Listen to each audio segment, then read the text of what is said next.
Assalamualaikum warahmatullahi wabarakatuh. Apa kabar anak-anak ibu semua? Semoga selalu dalam lindungan Allah dan semangat belajar di rumah.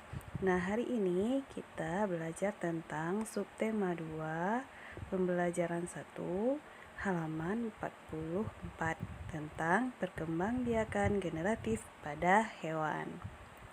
Yang ada buku bisa langsung dilihat halaman 45 ya. Nah, salah satu ciri makhluk hidup adalah berkembang biak. Berkembang biak adalah kemampuan makhluk hidup untuk menghasilkan individu baru yang sifatnya sama atau menyerupai induknya.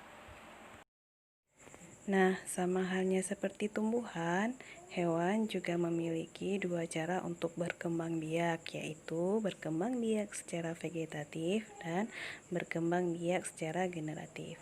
Nah, apa itu perkembangbiakan secara generatif? Perkembangbiakan secara generatif adalah perkembangbiakan yang terjadi karena bersatunya sel kelamin jantan atau spermatozoid dan sel kelamin betina atau disebut juga ovum. Nah, kalau perkembangbiakan vegetatif adalah perkembangbiakan tanpa proses perkawinan dan pembuahan. Nah, sekarang kita akan bahas tentang perkembangbiakan generatif, yaitu dengan 3 cara. Yang pertama, dengan cara bertelur atau disebut dengan ovipar. Yang kedua, dengan cara melahirkan atau disebut dengan vivipar. Yang ketiga, dengan cara bertelur atau dan melahirkan atau disebut dengan ovovivipar. Nah, sekarang kita bahas dulu tentang bertelur atau ovipar. Zigot hewan ovipar akan tumbuh dan berkembang di dalam tubuh hewan betina hingga dibungkus oleh cangkang keras. Nah, pembuahan secara ovipar ada dua cara. Yang pertama, pembuahan internal, yaitu pembuahan di dalam tubuh hewan betina. Contohnya pada jenis burung dan serangga.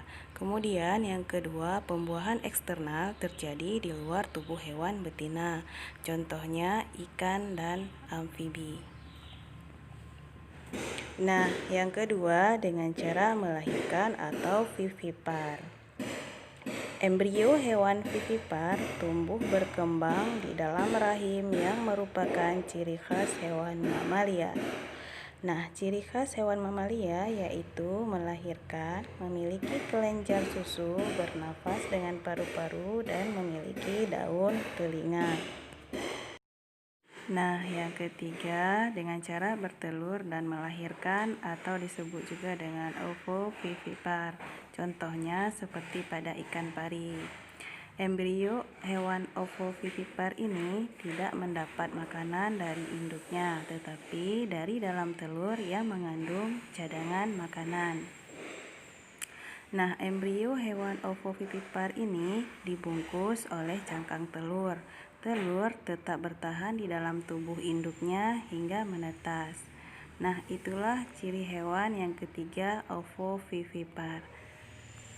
Nah, itu saja penjelasan dari Ibu untuk hari ini mengenai tentang perkembangbiakan generatif pada hewan. Sekian, wassalamualaikum warahmatullahi wabarakatuh.